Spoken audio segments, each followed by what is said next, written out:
I didn't break the planet. It was this way when I found it, all right? Everybody laughed when I first said I wanted to be a comedian. Well, they're not laughing now, are they? You know why it's nominated, don't you? To catch the tears of joy. It's a Celtic phoenix. People are thankfully being stupid again. Welcome to Gurus of Comedy. With your host, Dave Keeshan.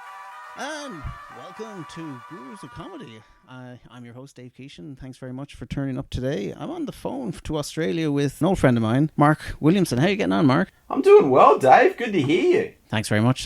Due to the magic of internets, we're kind of talking again. This time it's my podcast and get to see what it's like to be on the other side. I know. Well, Dave used to be the sound engineer on my podcast. I know I didn't realize till he left how much work there actually is involved in a podcast. I thought I'd just turn up and talk.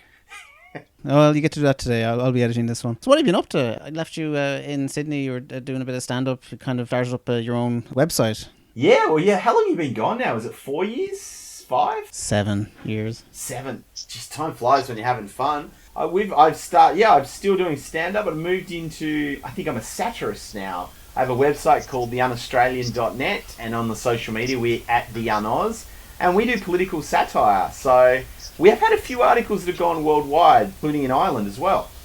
We wrote an article about the World Health Organization declaring the consumption of kale causes arrogance.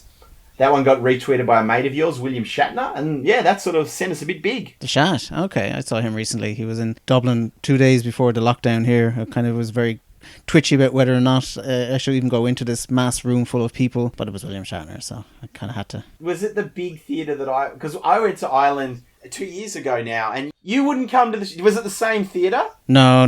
That was the point you were at, which is 9,000 people. No, this is a bit smaller. Because you wouldn't go, it was one of the greatest comedy shows I've ever seen. It was Dave Chappelle, Jon Stewart, and Michelle Wolf. Dude, you missed a hell of a show. I still feel like stand-up doesn't work on a big stage. It just doesn't, it's just the intimacy. Though, to my credit, that the last comedian I ever saw perform in that stage was Louis C.K., so... yeah. Don't know what much we can say about that. Yeah, no, he's making a comeback, allegedly. I don't allegedly, I think he released a... It's a weird thing with guys like Louis C.K. It's, do I really want to watch the dude? I mean, I know he's never charged with any. There's a whole other podcast we could go into on Louis C.K. and I don't know if I really want to, though. Do you? Yeah, save that for another topic. I don't know. Controversial comedians is a whole different topic altogether that I think, there seems to be a lot of them now, isn't it? Yeah, you're right. We're going down a rabbit hole here. The whole concept of this podcast is to actually bring people on who are locally experts in certain things that don't seem to travel the world or aren't as well known. I live in Ireland. We have our own unique stuff here that people don't know. But I spent a lot of time in Australia, as you know. You've decided to discuss the gentleman known as Roy and HG, who they're very famous in Australia, but they did kind of go international. They kind of got themselves attached to a few things around the 2000 Olympics. I think I was sitting in America even before I moved to Australia, seeing these guys doing their colour commentary for the Sydney-based Olympics. So that's your specialised topic. You're going to tell me all about them. That's right, Roy and HG Nelson. So they have actually, I've done a bit of research on this. They did have a show in the UK around probably about 2000. They've also, and for some reason, is it this big in Dublin? I'm not sure. Foster's Beer. Do you guys... Yeah, it's here, but since I moved back from Australia, I just don't drink it. It's a bit like harp. With Foster's Beer, for some reason, the entire world, America, England, think all we drink is Foster's. To be honest, I don't think you can get it in Australia. It is not a beer we drink. But Roy and HG advertised it over there. I think in the past, Paul Hogan. So I don't know if he would have travelled worldwide. Croc Dundee went pretty well. You guys think we drink Foster's, but just like the Crocodile Hunter, it wasn't really big. It was more bigger overseas than it was in Australia. Now, I actually did that homework as well. Believe it or not, they did ad campaign in the UK called, is it Tickle It You Wrigglers? Tickle it, you grim wriggler! It wasn't successful. It was like the Where the Bloody Hell Are You campaign. It kind of died on its arse and they had to kind of rebrand. Well, speaking of the Where the Bloody Hell Are You campaign, and do you know that our current Prime Minister, Scott Morrison, is the idiot who came up with that campaign? Really? I didn't know that. Yep. Scott Morrison, our current prime, and I say current because by the time you edit this, we might have a new one. You never know in Australia. He's fired by Tourism Australia and Tourism New Zealand. But yeah, he worked and he launched the what was a failure with Lara Bingle, the Where the Bloody Hell Are You? I mean, because it wasn't even, they launched this big campaign. You couldn't even air it in Britain because bloody was an offensive term. But the Roy and HG, they really seemed to take off with the Olympics in Sydney because they were the local voice of the local games. But they'd been around since 86. Yeah. Just for people who don't know, their format is Roy and HG are actually characters by Greg Pickerhaven and John Doyle. And one is the excitable announcer and the other one's a retired sportsman turned expert. And you know what, like for this format, I've decided to try and get audio snippets just to give examples. Well, the only problem with these guys is that they still sound quite normal. It's just when you put the sound together with what they're watching is where the kind of the comedy is. One of my ones I always kind of fixated on or found bizarre, though I'm sure they did too, was the Greco-Roman wrestling. The Canberra-based public servant Benny Vincent from Australia into it, and now he's got what we call a squat. He's got to park the buttock again towards the tyre fitter. The tyre fitter gets down and has a good look at it again and decides just quite what he's going to do with it.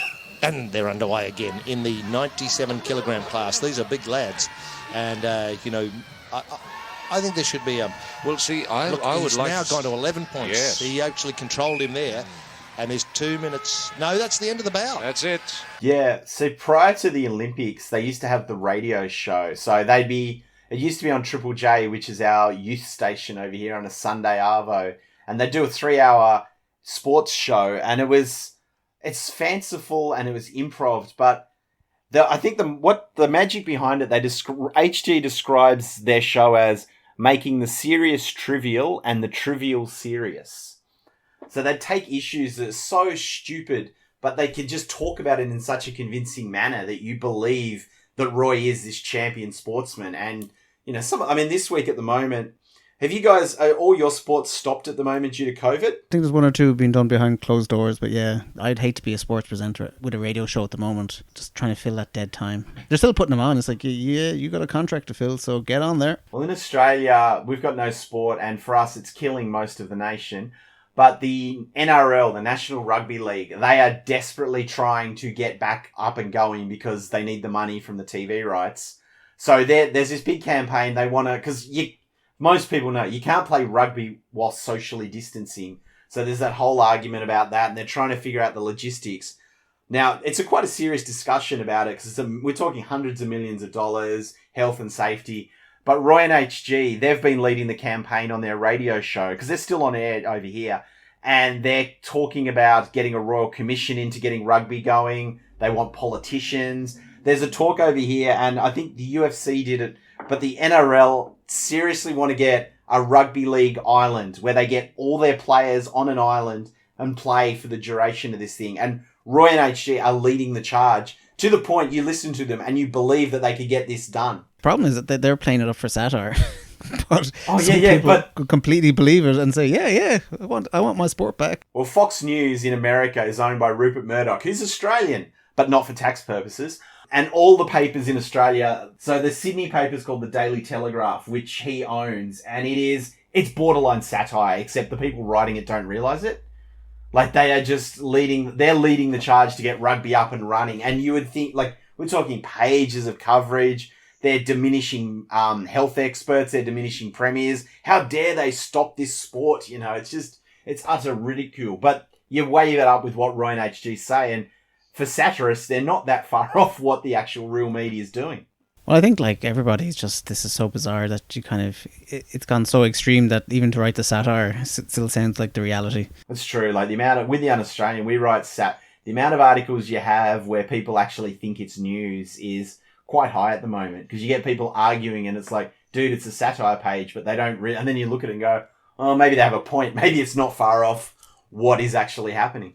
So these guys, Roy and HG, they've been around for quite a while. Like, I think they're like in their late 60s, early 70s. They've had a good run themselves. Absolutely. So I see that they had the longest running program on Triple J with their sporting life, and it was inducted into the National Film and Sound Archive of Australia in 2013. So these guys in Australia are huge. Yeah, they really are. They're a rarity over here in that they've continuously kept working. Like, you sort of, like, with, I don't know if you find this, but you find with comedy, everyone has their hot spot, their sort of 3 or 4 years where, and then they sort of fade away. But these guys have just been there the whole time. Like, and you talk about, like, because Sydney 2000 was when they hit their peak, but that was sort of a late bloom from there because they'd been, like, 15 years prior to that. Like, that was sort of my, like, Sunday afternoons listening to Roy and HG. That's what I did when I was doing my homework. You know, that was my teen years. And I know a lot of people too. Yeah. So I was like, every Sunday afternoon you'd listen. And half the time, like, Australia's such a split up country. Like, we have, is rugby your national game in Dublin? No, we have 2 national games, hurling and Gaelic football. Well, though Gaelic football is like AFL, and those are our big ones. But rugby union is our next one. When I went over there, you know, you had the rugby union players on the plane, like on the side of the plane, which I thought, oh, wow, it must be big. But over here in Australia, we've got, each state sort of has, we've got AFL in half the country and NRL in the other country. Now, growing up, I grew up in Tasmania, which is AFL country. You never heard of NRL, except for when Roy and HG were talking about it. And my knowledge of NRL is from Roy and HG. Like, I knew all these stories about these personalities, but I couldn't tell you the rules of the game. I still don't know how it's played, even though I do kind of live in, I've moved to NRL territory now. But that's how big they were. They had you interested in a game that you never watched. Yeah, no, I was always trying to figure out the difference between league and union. I think someone says if you weren't good enough for union, you went off and did league. I think it's if you went to a private school, you played union. If you went to a public school, it was league. I actually, I don't know, do you reckon any sports fans listen to this? Oh, huge, because I'm such a big fan of sport myself. Well, I know, that's why I'm taking this into territory. A joke. I know that's out of your depth. I know. But my first job before I got into comedy, I worked for a financial company in Australia, and one of my when I say co-workers, he worked on the same floor. He's a former Australian rugby champion, John Eales. He was our test captain. And he's one of, like, union, he's very, very famous. And I was chatting to him one day, and I said genuinely, mate, do you play league or union? What's the difference? And he sort of laughed, but everyone around me looked at me like, you fucking idiot. Like, what do you do? Like, my mate, who was a big fan, he's like, what the fuck? Like, to put it to explain to you, Dave, it'd be like me going up to Shatner and going, are you Star Trek or Star Wars? Yeah, I think you said you did that to Carrie Fisher or something? I did. I met Carrie Fisher, and I jokingly said it because we had a mutual friend, Drew Bowie. She's a massive Star Wars fan, and she was there. And the look on her face, it just made it worthwhile for me. Uh-huh. You probably would have killed me if you were there too. I think you'd get away with it. Oh, Carrie Fisher, she's a comedian. She has a sense of humour. No, I just know. Yeah, that's just Mark.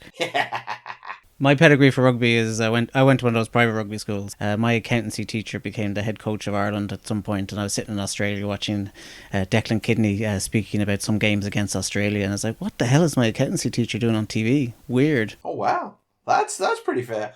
Did you ever play rugby at school? No. No, I got out of it. Well, see, because I'm a bit taller than you, Dave.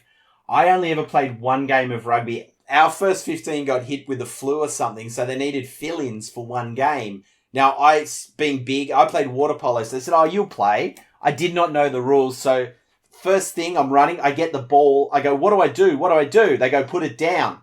I did, score a try. Same thing happens. Then, have you ever been or seen a scrum? How a scrum works? A big bunch of lads get together and have a big hug, isn't it?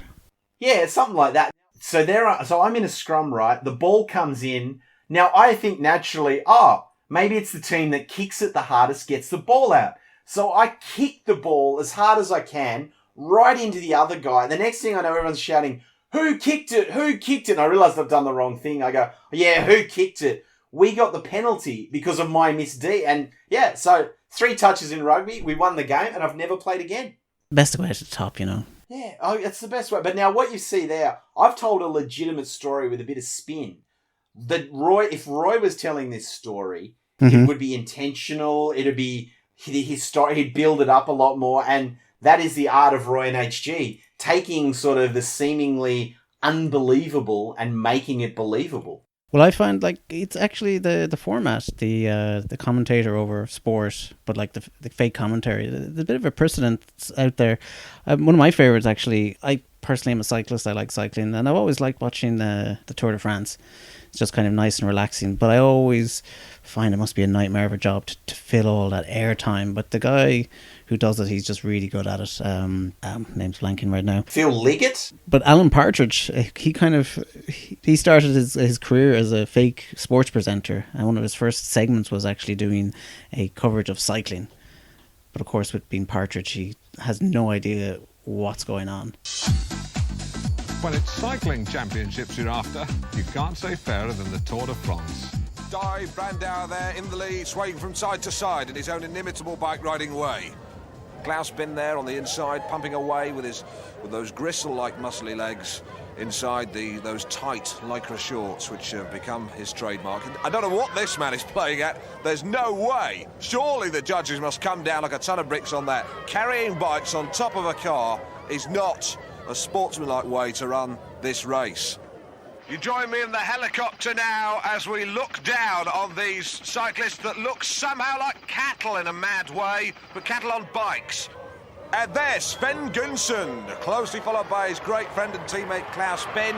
And the man with the bikes on his car is, yes, he's disqualified, as I said.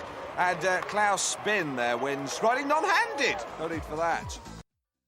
Partridge was 92, that would be around the same time Roy and HG were getting up and running, so that format... no, I think 86 they started with that. Also, there's another, and this is niche comment, I'm sure at some stage you'll cover them. These guys, the D Generation in Australia, you know the D Generation? They created like a lot of our shows. They had a show in the early 90s, The Late Show, and they had sporting commentators covering the game at that stage too. I'm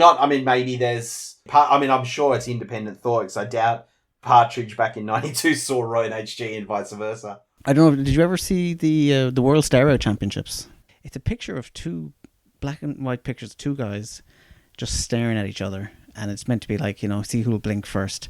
But they got these two guys in to commentate on it, and again, like the cycling, you have to fill dead time. It's just amazing. It was it was on this TV show called Big Train, which is famous for actually having Simon Pegg before he became famous. But this little segment was like an insert that kind of took off. Both players biding their time here, both waiting to exploit the first chink in their opponent's defence. Liam hasn't budged 1 inch. Impassive. Oh, I say! That's something we don't expect to see at steering. Real attention seeker trying to steal the headlines from the serious business of steering. It's extraordinary, that was. Absolutely extraordinary. But just look at the concentration on the players' faces. I mean, pure professionalism. Oh, not a flicker. Not a flicker. There was a fella standing there with his... what can you call it? Hanging out, and they didn't budge an inch. Talking to the boys, you've got to say the boys in blue, the police acted very promptly. And that's the last that spectator will see of this match. Yeah. Doubt this pop up on what happened next in some sports programme. Extraordinary stuff. Well, that's the beauty of comedy, really, is that they're sort of taking the taking the minutiae. I mean, it's, Seinfeld-esque almost, just observing what people do and just spinning it. Like, yeah, we talk Roy and HG, this clip you've just shown, or played, sorry. It's just taking something like imagine pitching that in a writer's meeting. You're going to have a staring contest and the commentators will hype it up. I think it really works. Probably one of their most famous ones was during the Olympics in Sydney was the Eric the Eel. Oh, yeah. Equatorial Guinea swimmer who he swam alone, and Roy and HG get to commentate on that. I think they were kind of, it was a bit of a strange one because you don't want to be picking on the guy either. No, yeah. Equatorial Guinea has no swimming pools, and so it's probably wise to look for the end of the lane here. That's and you'll notice the camera at the bottom of the ball. Let's have a look at this.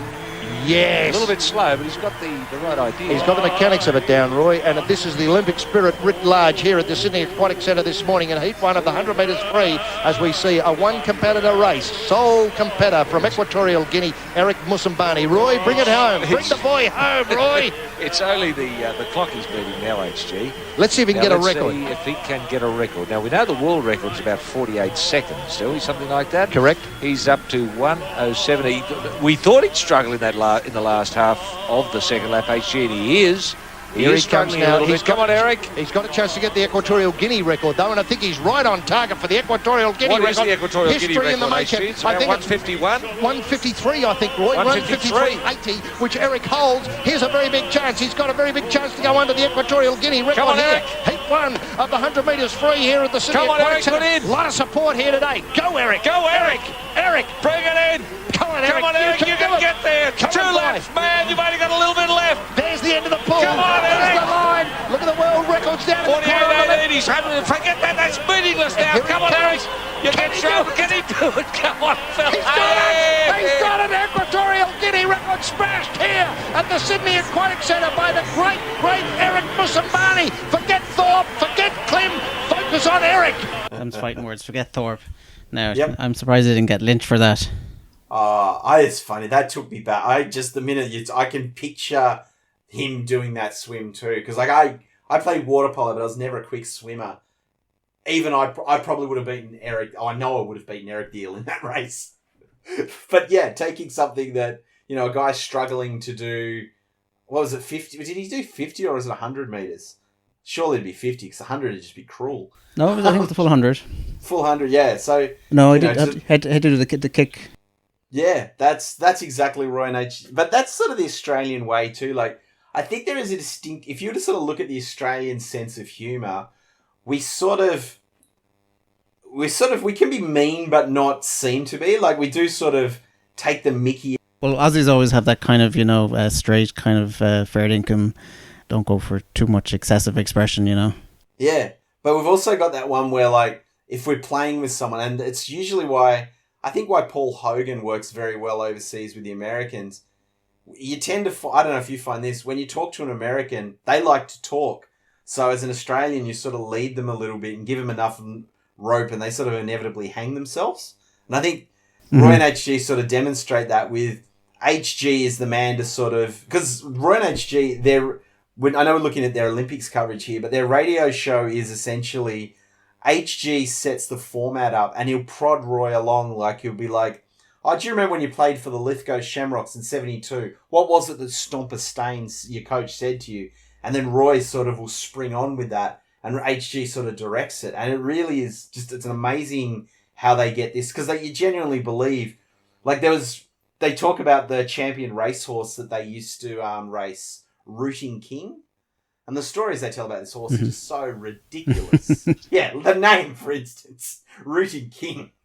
But it has you believing. I have a really good segment here now of them where they discuss Australia and America. And maybe we'll just kick that off. Matthew Wallace is a writer, New York Post. He's written an article this week which has shocked me. He says basically Australians don't like Americans. I think that's the tenor of his thesis. I find it hard to imagine, and as you can hear from the audience, groaning disbelief. Groaning disbelief, yes. Could this be true, Roy? I find it very hard to believe, HG, when it comes... Look. Australians, New Zealanders and Americans are friends under the one umbrella of ANZUS. Yes, people forget that. The ANZUS Pact. We've been in the trenches together over the years. We're very, very good friends. The best friends we have in the world are the New Zealanders and the Americans. But actually, I always say friendship comes at a cost. Yes. And that cost is honesty. Yes. You've got to be honest to be a true friend. Mm. And while individually Americans are very, enjoyable people, modest people, quite lovely people. We've met lovely Americans. Individually, they're very fine. It's just en masse. One can be slightly, I think, critical. They are loud, ignorant, self-obsessed, to the point of narcissism. They are inward-looking, barren, uninteresting, and incapable of seeing any of these qualities that so puts the world against them wherever they go. They wonder why they are so disliked. It's just they can't see it, and that is their major stupidity. That is the fatal flaw of Americans. Individually, they're wonderful people, wonderful. It's just in toto. I mean, get any more than two. It's all down. And I'm sorry. No, but I'm sure he wrapped it up by talking about how great they are, what a great friendship we have. Well, you know, they said from the outset that he loves Americans, and I think it's obvious that he definitely does love Americans.